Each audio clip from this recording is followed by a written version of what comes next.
Sangano ramwari muzita raJesu nemi vateereri vose munyika yeZimbabwe nokuzhe panguva ino tine shoko rakatinakira ratiri kuda kudzidza panguva inoi. Musoro wedu wenyaya pazuva ranhasi unoti iwo shungu dzemwoyo. shungu dzemoyo. Kana ukabona vanhu vazhinji vakabudirira muupenyu vakaita zvinhu zvikuru muupenyu huno vakazviita nokuda kweshungu dzemoyo. Usaninipisa basa. Nyange ukabona builder kuti azova builder akaita shungu dzemoyo akadzidzira, angava businessman, angava nurse, angava teacher, angava musoja, angava mupurisa, pakava neshungu dzemoyo kuti aite training yose abudirire. Ukabona doctor, ukabona munhu akaita mabasa akadaro, ishungu dzemoyo. Ukatarira madzimai anopona vana vaviri, ungava umwe, vatatu, vamwe 10, dzakava shungu dzemoyo nyange zvichigwadza. Panguva ino toda kutarira mubhuku raLuke chapter 24 verse 13 pana mashoko makuru kwazvo. Pazuva irero vamwe vaviri vavo vakanga vachienda kumusha wainzi Emausi. Yes. Wakanga uri kure neJerusarema mastadhiya na60. Bhaibheri rinoti pazuva iroro ripi rokumuka kwaKristu, vaviri vakanga vachiinda kumusha waiva kure neJerusarema mastadhiya 60.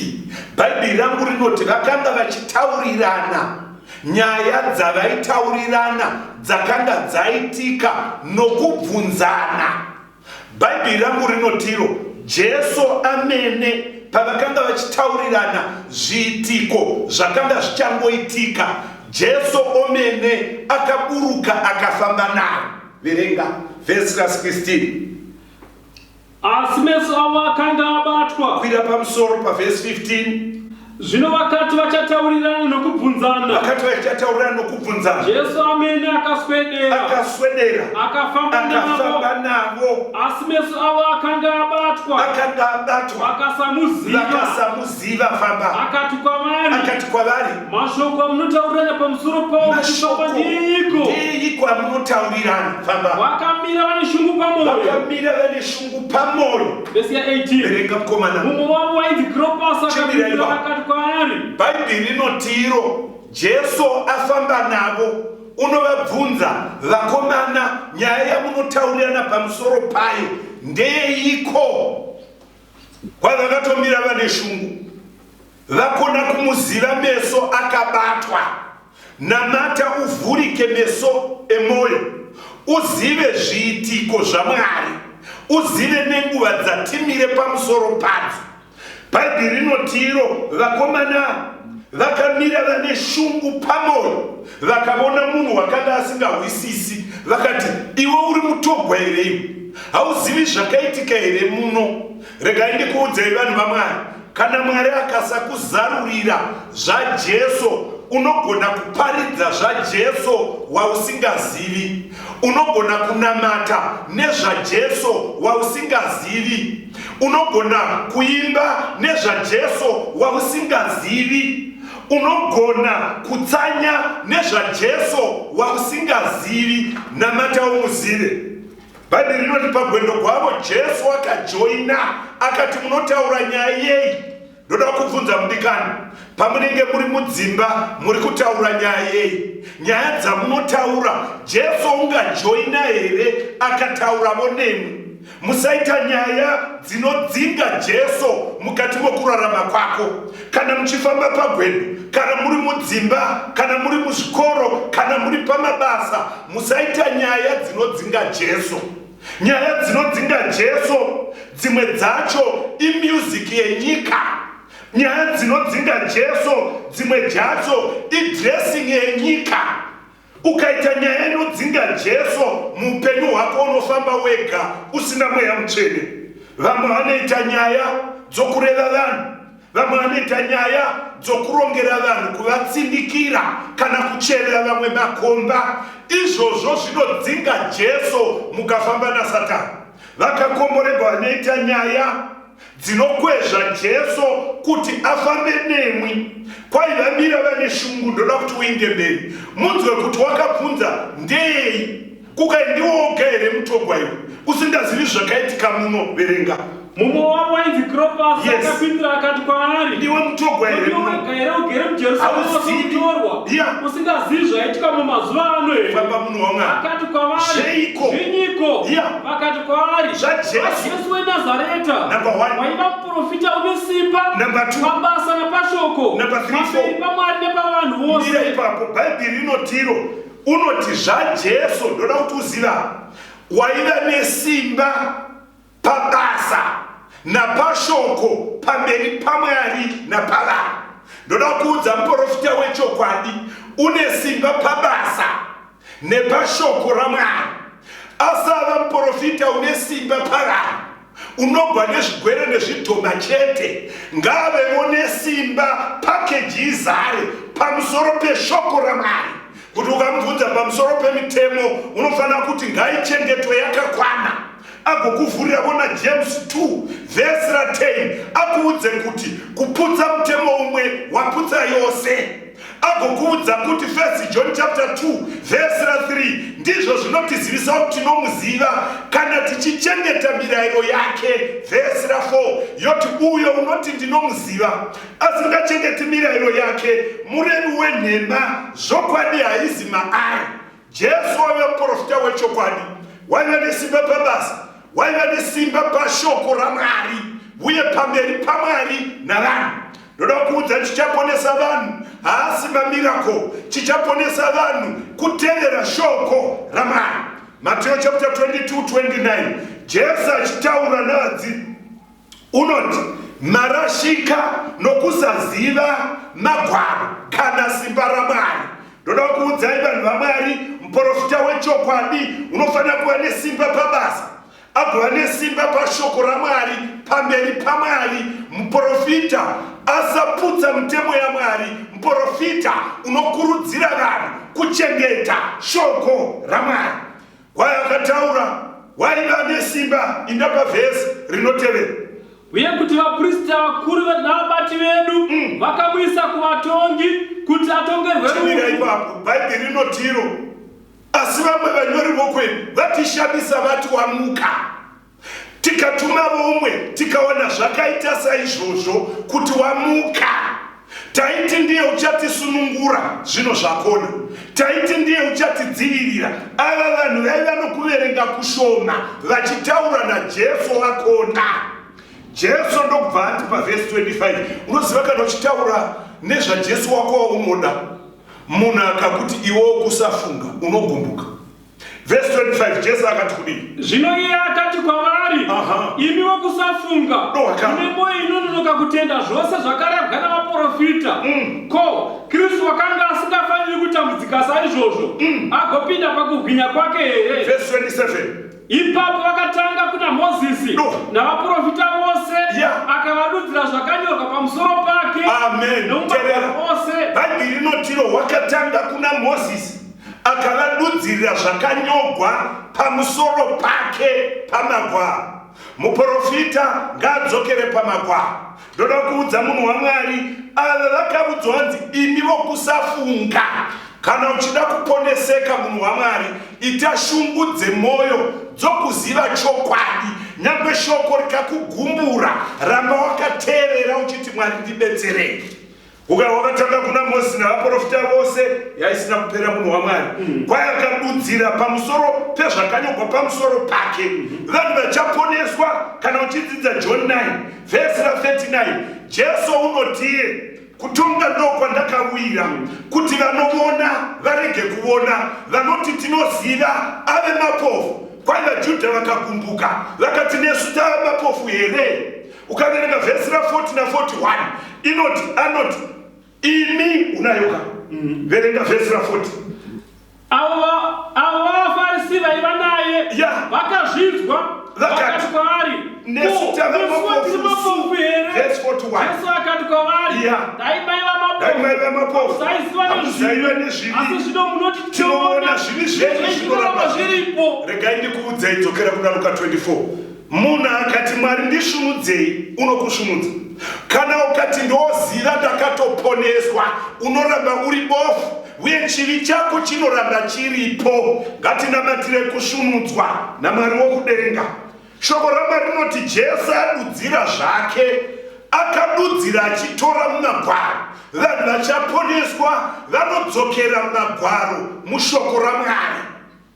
Ukadzidza pana Luka chapter 24 kwai vakati vachifamba pavhesi 28 inoti zvino vakaswedera kumusha kwavakanga vachienda iye akaita soda kupfuura vakamugombedzera vachiti garai nesu nokuti madekwana zuva ravira.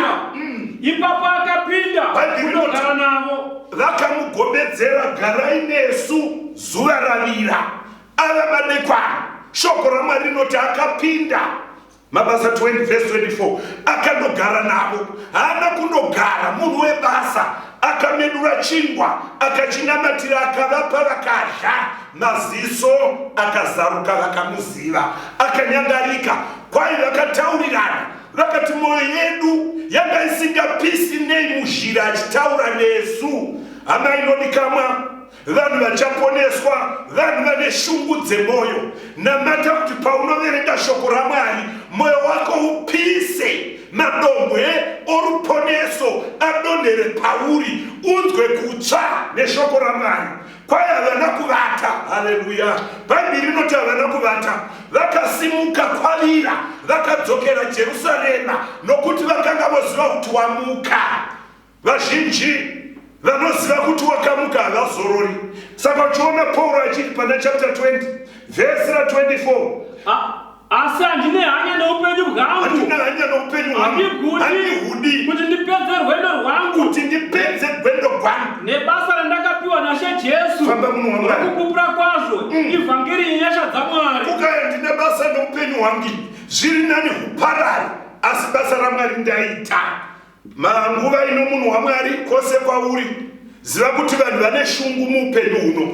Vamwe vane shungu dzokudzidza, vamwe vane shungu dzokufuma, vamwe vane shungu dzokuvaka, vamwe vane shungu dzokurovogwa. Zvose hazvina kuipa asi ita shungu dzose una Mwari. Nokuti Bhaibheri rinoti kuna 1 Corinthians 15:19 kana tine tariro kuna Kristu muupenyu huno chete tinorwisa urombo kukunda vanhu vose. Mudikani, ndoda kuti uzive kuti varipo vanhu vane shungu nechivi, vane shungu nokuita zvakaipa. 2 Samuel chapter 13 pavhesi 2 tinosangana nomukomana unoi Aminoni. Kwai wakada zvanzi yake yainzi Tamari akashayiwa kuti ndodini. Ndokubva pavhesi 2 mboverenga inoti Amunoni akatambudzika akarwara pamusoro paTamari hanzvadzi yake. Inzwa munhu waMwari akarwara pamusoro pehazvadzi yake yainzi Tamari. Kurwara chaiko kuita shungu kuti ndodini ndivatende hazvadzi yangu. Verenga munhu waMwari. Nokuti yakanga iri mhandara. Vhesi 4 shamwari yake akati kwaari waiti Jonadab nandi mwanakomana wamambo wakaondereko kudai mazuva ose tiudze sei wakaona. Amnoni akati kwaari ndinoda Tamari hanzvadzi yomunun'una wangu. Unoziva here kuti varipo vane shungu dzemwoyo dzechivi, kutsvaga hazvanzi, kuchiva hazvanzi ichifamba unobona figa unobona upombwe. Hazvanzi varipo vane shungu dzemwoyo dzokuba chaiko, varipo vane shungu dzemwoyo dzamadhiresi, varipo vane shungu dzemwoyo dzorupombwe, varipo vane shungu dzemwoyo navakadzi vavanhu unoita mufiro wakaipa, varipo vane shungu dzemwoyo dzezvivi kurambanisa vanhu kuti dai ndingangorambana nomukadzi wake, dai bhudhi vangu varamba maiguru, dai mukoma wangu, dai mwana wangu aramba chimukadzi ichi handichidi. Usaita shungu dzemwoyo dzechivi, Mwari unokudzosera.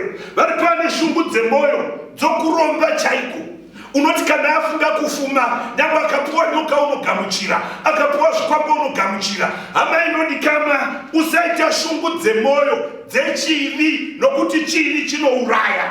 Unozviziva Roma 3 verse 23 inoti mubayiro wezvivi chii? Rufu. Aita shungu dzemwoyo.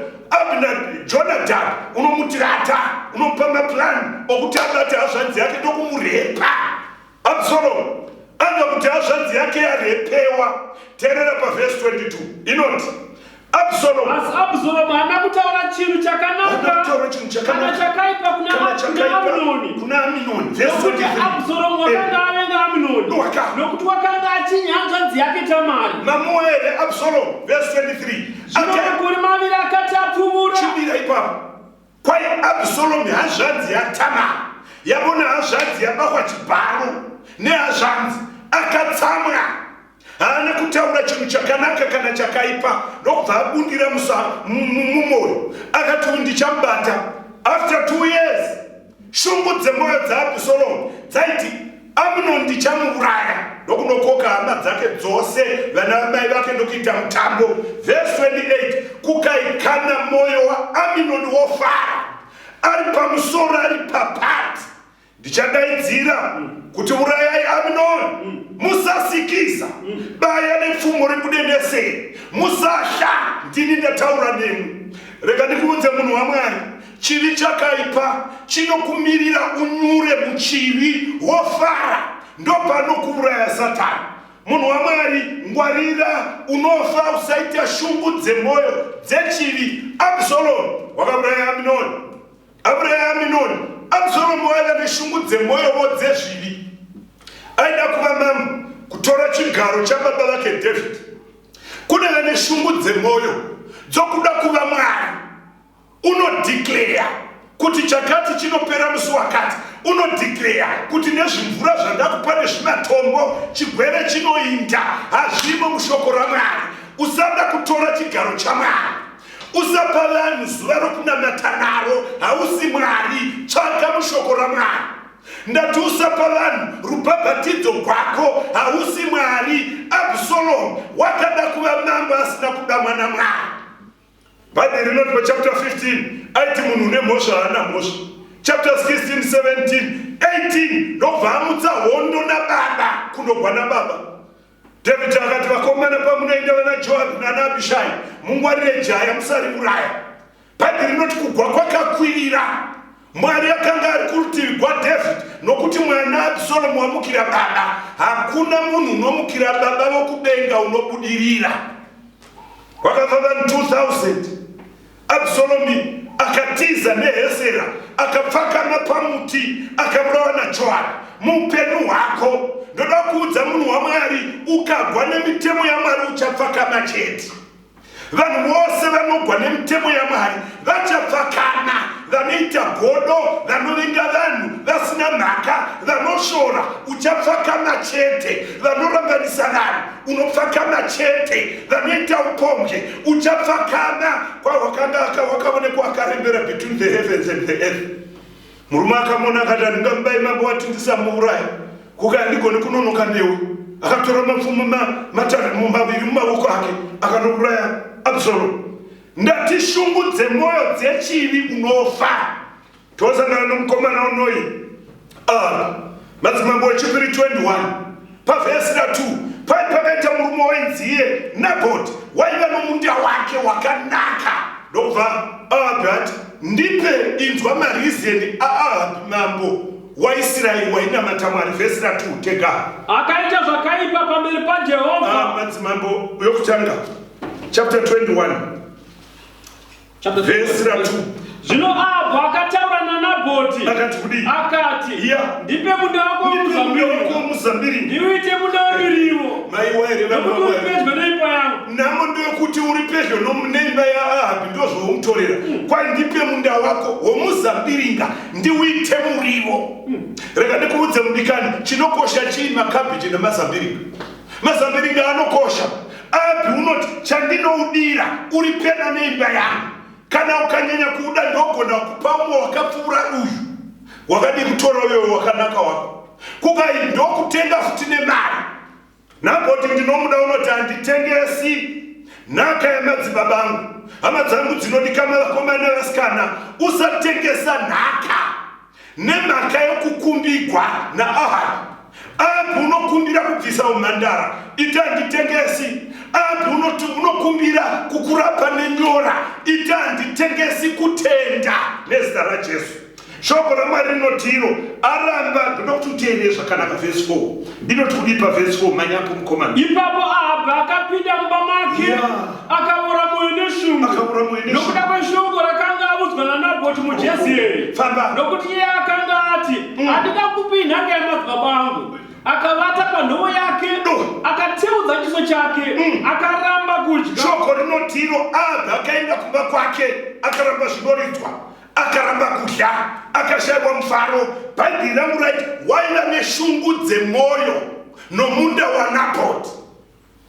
Nemhaka yekuti uri pedo nomunda wake, ungwarira zvinhu zviri pedo newe kazvisi zvako. Sekretari uri pedo newe haasi mukadzi wako. Ndatini ticha uri pedo newe haasi mukadzi wako. Namai nini vaunogara navo haasi mukadzi wako. Usamuchiva. Ramba wakamira pamukadzi wako, vimbika kuna Mwari. Student, iwe lecturer iwe, ndatiri pedo newe inobvunza maadvice okupasa haasi mukadzi wako. Akava pedo newe usafunga chivi. Apo wakaita shungu dzemwoyo, mukadzi wako akati hamuzi mambo here, mukai mudye, ndinokupai nyunda. Akanyora tsamba Jezebel noruoko rwake, akatora chidzindo chaNabhoti. Kukai itirai Nabhoti mutambo, kana mutambo wapakati ndokutsvaka vanhu vakaishoipa vaviri. Kukai mudaidzire muchiti Nabhoti wakatuka Mwari namambo, mugomuuraya. Munhu waMwari wakafa achifira munda wake. Ndoda kuudza amai ndoti kama ifa uri gamba raMwari, ramba kutengesa umhandara hwako, ramba kutengesa muviri wako. Beta ifa wakabatirira kuna Jesu pano rumuko kunotevera. Shoko raMwari rinoti amuuraya. Mwari wakamutumira muprofita Ahabu akati zvawauraya wadya. Kukai ndichatsvaira imba yako. Chapter 22 ndopatapa. Ahabu unomuka rimwe zuva achandibva naJehoshafati. Kukai unoziva here kuti Ramoti Gileadhi nderero, tigere pano toda kundoritora. Ukati satandoritora pavhesi 5, ngatibvunze shoko raMwari. Kukanziko aiwa shoko raMwari tomubvunza sei? Rega ndidane vaprofita, nokudana vaprofita vanenge 400. Kukai ndiende kundogwa neRamoti Gileadhi here kana ndirege? Teerera munhu waMwari, 400 vaprofita vakati endai munonokunda. Ahabu waiva neshungu dzemwoyo dzokuudzwa kuti unonokunda. Munhu waMwari, usaita shungu dzemwoyo dzokuudzwa zvinokufadza. Ita shungu dzemwoyo kuudziwa chokwadi. Chokwadi chinoponesa.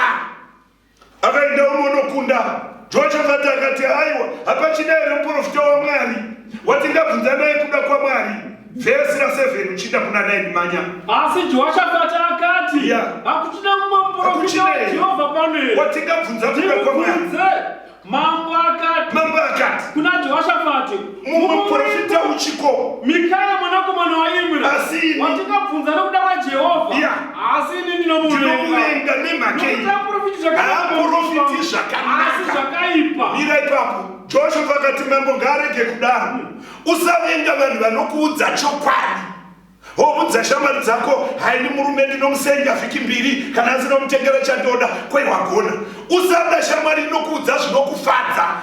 Tsvaka shamwari inokuudza kuti uri kuputsa muchato wako. Usamudziwa zvinokufadza, udziwa chokwadi. Chokwadi chinoponesa.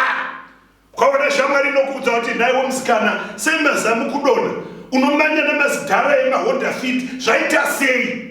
Murume wako pamuchato uchawanei? Farira shamwari iyoyo nyangwe zvikagumbura. Udziwa chokwadi utendeuke. Saita chiKristu chefeke. Kwai Mikaya wakanotogwa muzhira akanzi taura sezvinoita vamwe vaprofita vanoti mambo unonokunda. Vhesi 14 nokuudza kuti Mikaya unoti zvinondiudza Mwari ndo zvandichataura. Asvika mambo akandiendere kunogwa neRamoti Gileadhi kaye ndiamonokunda. Kukai vhesi 16 kukai ndokupikisa kangani uniudze chokwadi. Kukai ndabona vaIsraeri vose vachidzoka, iwe haudzoki. 18 na 19 kwai mambo aga ndakuudza ndisadana benzi. Unowaza riri kutaura, riri kuti ini ndoga ndinonofa. Kukachirega ndikuudzei mambo, ndabona Mwari kudenga akagara pachigaro chake, akandiani uchandonyengera Ahabu anourawa kuRamoti Gileadhi. Umwe mweya wakabuda wakandini. Kukai uchanyengera nei? Kukai ndichava mweya wenhema pavaprofita vake vose. Kukaenda unonokunda. Vaprofita vakaenda vakati unonokunda. Mikaya akasungwa, Ahabu ndokuenda kuhondo. VaSiria mambo akati musauraya muchinda, musauraya muranda, uraya mambo chete. bhaibheri rangu rinoti wakahwembura umwe murume buta wakaenda kwaIsraeri mabaka rogara pachifuva akafa zuva rogara mususu rondovira mhere yakahwikwa pavhesi ra36 kukaya umwe nomwe kumba kwake hondo yapera nokuti ambi wafa ropa rake rikakasva nemhga padziva sezvakanga zvarevwa nomuprofita waMwari panguva ino munhu waMwari ndoda kuudza kuti iva neshungu dzezvakanaka unoziva here pana Numeri chapter 25 shoko raMwari rinoti Israeri yakaita uponga Mwari akatsamwa nazvo akati Mozisi batakatungamiriri uvasungirire kwai pavakanga vakasungirirwa Mozisi wakapinda paprayer bed nguva yekunamata yakaimha vachizvidemba pamberi paMwari kuti tazvisunganidza naBhori Piori tasungana navanhu venyika tapinda pamagadziro tapinda pamanyaradzo tapinda pamitambo nezuva dzvene raMwari takanganisira Mwari bhaibheri rangu rinoti iro vari pakunamata vonei umwe murume uripo pana Numeri achiuya nepfambi ndokupinda mutende murume wainzi Eliezari verenga munhu waMwari pavhesi ra6 inoti kudii zvino pane mumwe murume wavana vaIsraeri akauya kuhama dzake nomukadzi muMidhiani Mozisi neungano yose yavana vaIsraeri vachizviona bhaibheri rinoti murume uyu avona apinda nepfambi wakatevera akanobaya nepfumo rikabuda nesei shoko raMwari rinoti iro Mwari ndokubva afadzwa nazvo kwai vanhu vakanga vafa nedenda raMwari rokutadzira Mwari vakanga vachisvika 24,000 Mwari unotiye pavhesi 10 uyu murume uyu vhesi 10 verenga tinzwe zvino Jehovha akataura naMozisi akati Piniasi mwanakomana waEreazari mwanakomana womuprista Aroni wadzora kutsamwa kwangu kuvana vaIsraeri nokuti wakanga ane shungu pakati pavo vakafanana neshungu dzangu naizvozvo handina kuparadza vana vaIsraeri shoko neshungu dzangu rinoti iro 2 Kings chapter 4 bhaibheri rangu rinoti iro Mwari wakafara akati mukomana unoi Piniasi waita shungu dzangu ndiri kutsvaka hama dzinoti kamwa vanhu vane shungu dzaMwari vanoti kana vakamona chitema havanyenyeredzi vanochiparadza nezita raJesu usanyenyeredza chivi mudikani kana wanangana nacho chiparadze kwai uyu waita shungu dzangu vanhu vachapedza basa raMwari vane shungu sedzaMwari paradzira shoko kune munhu wese munyaradzi uya ivavo vanhu vachapedza basa saka uchiwa Isaya atobvunzwa akanzi ndingatumaniko ndiani ungandindira pana Isaya 6:8 usaiverenga kukai Isaya ndiri pano nditumei chapter 62 verse ra6 Mwari unondakagadza nariri pamusoro pamasvingo ako iwe Jerusarema havatongonyarari masikati nousiku imwi vanoyevudzira zvaJehovha regai kunyarara tiri mumwe nguva yatakapfigirwa mudzimba kuti chigwere chimodzikana izvi zvakatinakira asi isu tiri kuyevudzira zvaJehovha regai kunyarara nemeseji regai kunyarara kana neWhatsApp regai kunyarara nokutumira mharidzo pedo nokure kuti vanhu vaMwari vaponeswe kukaiva neshungu dzemwoyo ndo vachapedzisa basa raMwari tinosangana pano nomwe mukadzi mushuna mukadzi wakanga asina mwana komana akaita zvakanaka aiva neshungu dzokuita zvakanaka akaitira munhu waMwari Elisha bhaibheri shoko raMwari rinoti aitira Elisha rimwe zuva unoti Gehazi toitirei maya kukaiva namwana womukomana kukaiva danhu tivanamatiri mai vakadamwa vakanamatigwa kukai gore rinovuya nenguva ino muchabata mwana womukomana vakamubata vakati haleluya zvangu zvaita rega ndikuudze munhu waMwari prayer inoshanda munamato unoshanda kune vane shungu dzemwoyo vakafara maya newe une chaunonamatira tenda kuti kana tanamata Mwari unokupa bhaibheri rinoti rimwe zuva mwanakomana akarwara kusvika pakufa mwanakomana arwara mai havana kundomuviga vaiva neshungu dzemwoyo kuti mwana wangu wafa ndoda kundovona munhu waMwari bhaibheri rangu rinoti iro vakabva vamutora vakanomisa pamubhedha womunhu waMwari zvinhu zvako zvafa munhu waMwari usaenda nazvo kun'anga, usaenda nazvo kumuprofita, enda nazvo kuna Jesu pagomo raMwari. Shoko raMwari rinoti iro, ndoda kuti uverenge mudikani pavhesi 22. Akadana murume wake akati kuti mumwe muranda nembongora imwe imanyire kumunhu waMwari idzokezve. Iye akati unoda kuendereko kwaari nhasi akusukugara kwemwedzi kana Sabata. Iye akati hazvine mhosva. Zvino akaisa chigaro pambongora akati kumuranda wake ifambise ipfuurire mberi. Kwaidini ifambise ipfuurire mberi. Rega kundinonosa pakufamba. Asi kana ndikakuudza, mira munhu waMwari, Bhaibheri rangu rinotiudza kuti mukadzi waiva neshungu dzemwoyo, mwana wakanga ari pamubhedha akafa, murume wakazama kumuti musaenda nhasi, munhu waMwari pamwe hamumuwani, kukai usandinonosa, nditumire mbongoro nomuranda, nokuti muranda akaudzwa unoita asina mibvunzo. Kukai usandinonosa, ngatimanye pagomo raMwari. Shoko raMwari rinoti iro, mukadzi akatora mbongoro ndokugara ndokumanya achienda kumunhu waMwari. Ondosvika kumunhu waMwari, ndoda kuti utarire pavhesi ra24. Verenga munhu waMwari. Zvino akaisa chigaro pambongoro. Verse 25, sorry. Naizvozvo akaenda akasvika kumunhu waMwari pagomo reKarimeri. Munhu waMwari akati achimuona achiri kure, akati kuna Gehazi muranda wake, tarira, hoyo muShunemi, manya hako, unosangana naye, uti kwaari, makafara here, murume wenyu wakafara here, nomwana wakafara here. Iye akapindura akati, haiwa takafara hedu. Ira munhu waMwari, mukadzi wanga akafara here, waiva neshungu dzemwoyo kuona munhu waMwari. Haana kuona madhibana Gehazi. Mukurarama kwako usaenda nenyaya dzako kuna Gehazi, enda nadzo kuna Jesu. Usaenda nadzo kushamwari, kuna vatete vasingazivi Mwari. Usaenda nenyaya dzako dzakuremera kun'anga kana kumuprofita, enda nenyaya dzako kuna Jesu. Akati ndakafara, akati handivudzi Gehazi nyaya dzangu, une zvinorema muupenyu hwako. Munhu waMwari, udza munhu waMwari, udza Jesu. Shoko rinoti kudii? Ndokubvamo ati ndakafara, ndokubva apfuurira. Wainga neshungu dzemwoyo 27. Zvino akati asvika kumunhu waMwari pagomo, akabata tsoka dzake, Gehazi akaswedera achida kumusundira kure. Asi munhu waMwari akati, hai, murege hake, nokuti mweya wake une shungu mukati make. Asi Jehovha akandivanzira izvozvo, anokundiudza. Kwai mukadzi uyu kandakamutarira une shungu. Gehazi oti, imi mai, mati hamuna nyaya, mati kumba kwakanaka, ibvai pano. Rega ndikuudze munhu waMwari, usadzingwa muchechi naGehazi, usadzingwa pakunamata nomwe munhu, usadzingwa muchipatara nomwe mugwere. Mirira Dr. Jesus anorapa nyaya yako. Panguva ino munhu waMwari, Gehazi akada kumusundira. Munhu waMwari Elisha akati, mai ava neshungu.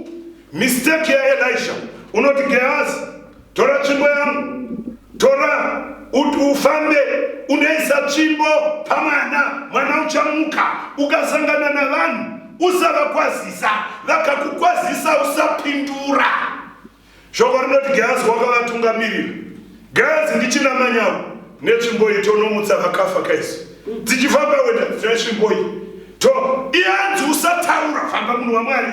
Verse 28. Verse 28. Yes. Ipapo iye akati, ko ndakakumira mwanakomana kuna she wangu here. Mawaere mayava muShunami, vane shungu dzemwoyo, havatauri vachitsvaka mashoko okuumbidzira. Vanoti, ndakakumbira here mwana muranda waMwari, handina kuti regai here kunamata, kukai chii chaitika, kukai mwana wangu wafa. Verse 29. Ko handina 29. Ipapo akati kuna Gehazi, chizvisunga chiuno, ubata tsvimbo yangu muruoko rwako, uende. Kana ukasongana nomunhu, rega kumukwazisa. Kana akakwazisa usamupindura. Zvino mai vomwana vakati, naJehovha mupenyu, uye mweya wangu mupenyu, handingakusiyi. Ndoshungu dzemwoyo, usapatsana naJesu panyaya dzako dzokutsvaka mabasa, dzokutsvaka muchato. Itina Jehovha mupenyu, Jesu kusvika mandipindura handibvi pamunamato. Panyaya dzako dzogwere, panyaya dzenyu dzokunetswa nemweya yetsvina, usabva pana Jesu, usafamba naGehazi. Hama inodikamwa, usafamba navanhu vasingatyi Mwari. Nokuti Zvirevo 13:20 inotifambidzana nevakachenjera, ugova wakachenjeravo. Mukadzi unoti, imwe Elisha ndimakanamata, handibvi pano, tichaenda tose. Bhaibheri rangu rinoti Gehazi wakanetsa tsvimbo, mwana haana kumuka kana kufema, ndokudzoka Gehazi achisvoda. Wanga uchiziva here kuti kubata Bhaibheri hahusi utsvene? Utsvene hunowanikwa pakuva noukama naMwari. Kwai Elisha akasimuka, akaenda, akaona mwana akafa, ndokupinda mukati momwana. Haana kuzoshandisa tsvimbo yanga yakabakwa naGehazi. Akapfugama akanamata, anamata, akatsivama pamusoro pemwana, mavoko kumavoko, mino pamino, makumbo pamakumbo. Akatsivama, muviri womwana ukadziya, mwana akasimuka, akahotsira runomwe, akarara. Mupenyu wedu hama dzinodikama, ita shungu dzemoyo, Mwari unokupa chaunokumbira. Ukaita shungu dzemoyo, mwana wakafa wakamuka. Une zvafa muupenyu wenyu. Rudo nomukadzi hwafa, rudo mumuchato mako hwatonhora. Usatenda kuti guchafa, enda kuna Jesu. Ndiye unogona kuresurrecta zvafa. Pane zvafa muupenyu hwako, vana vahetuka varasha Mwari. Ndati usatenda kuti zvakwana, enda kuna Jesu. Unomutsa mwoyo yanga yafa. Panguva ino dikani, uri pauri, ziva kuti kuna Mwari. Unoti zvafa unomutsa, ndiye wakamutsa Razaro. Panguva yakafanana nemi, Mwari unokudana, ita shungu dzemoyo dzokuuya kuna Mwari. Usaomera upenyu hwako kupa Jesu, nokuti Isaiah chapter 1 pavhesi ra18 inoti zvino chiuyai zvinotitaurira, ndizvo zvinotaura Jehovha, kunyange zvivi zvenyu zvatsuka somucheka mushava, ndichazvichenura sechando. Kunyange zvivi zvenyu zvava somuti mushava, ndichazviita samakushe akanatswa. Ita shungu dzemoyo munhu waMwari, uya kuna Mwari. Denga rinoti nyangwe zvivi zvakura, ndinozvichenura. Vane shungu dzemoyo, Mwari unokubatsira. Vane mitoro inorema, mitoro yavana, Mwari wati uya titaurirane. Vane mitoro yavarume, vane mitoro yezvigwere, denga rinoti chiuya titaurirane. Come let us reason together. Denga rakamirira iwe, ita shungu dzemoyo, uzive panoperera madambudziko ako. Uya kuna Mwari, chero waperegwa nesimba rokunamata. Uya kuna Mwari, varipo vaperegwa netariro. Jesu unotiye, chiuya titaurirane. Varipo vane nyaya dzinorema, dzavasingagoni kuudza chero munhu. Mwari anotiye, chiuya zvino titaurirane, ndichakubatsira. Varipo vasingavati, vanoshava hope usiku hwose, vachivhumuka nokutya. Varipo vane tariro nezvinhu zvavanoshuva. Denga rinoti uya titaurirane, usavhunduka usahya, ndiri Mwari wako. Panguva yakafanana neino, kana unamata Mwari, namata Mwari une shungu dzemoyo, Mwari unokupa zvaunokumbira. Nokuti Mwari unoona kuti wadurura saHana. Unoti ndine shungu, ndadurura mwoyo wangu kwamuri. Mwari akati iwo akunamatawo. Varipo here vane shungu dzemoyo, vanoti Mwari ndipewo chandokumbira. Panguva yakafanana neino, wadi kusumudza ruoko rwako kuna Mwari. Ndoda kunamatira, ngatinamatei. Baba vedu vari kudenga, munguva yakafanana neino, takamupoteredzwa nezvigwere zvisingaonekwi namaziso kana nemishina. Tine shungu dzemoyo kuti tive maKristu. Tine shungu dzemoyo dzemitoro yakatiremera. Tine shungu dzemoyo kuti mufaro uvemo mumichato yedu. Tine shungu dzemoyo dzavana vakatikangama, dzavana vakarasha kutenda. Tine shungu dzemoyo dzavarume vasati vatevera zhira yenyu, namadzimai anokakavara. Tine shungu dzemoyo dzezvirwere zvatinetsa. Tinokumbira muture mutoro nezita raJesu. Tatenda Mwari nokuti matinzwa, nokuti tinonamata muzita raJesu rogara nokusingaperi. Amen.